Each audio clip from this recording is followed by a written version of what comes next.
বিসমিল্লাহির রহমানির রহিম। আসলে আমি কি বলবো,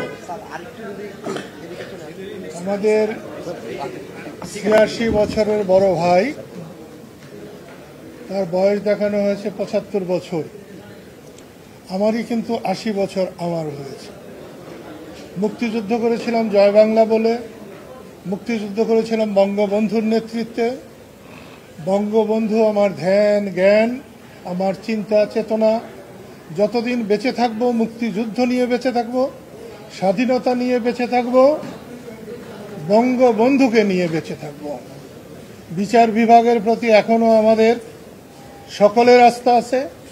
আজকে লতিফ ভাইয়ের মুক্তি, বিশেষ করে জামিনে মুক্তি, আমি বিচার বিভাগের প্রতি সাধারণ মানুষের এখনো যে আস্থা, তারই প্রমাণ বহন করে বলে আমি বিশ্বাস করি।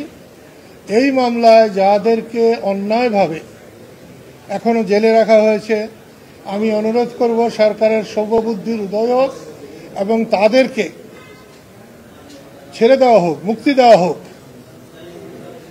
এবং দেশ মানুষের জন্যে আমরা মুক্তিযুদ্ধ করেছি, দেশের মানুষের জন্যে, স্বাধীনতার জন্যে, কথা বলার জন্যে, আইনের জন্যে, সেসব প্রতিষ্ঠিত হোক। আজকের এই দিনে আমি সেটাই কামনা করি।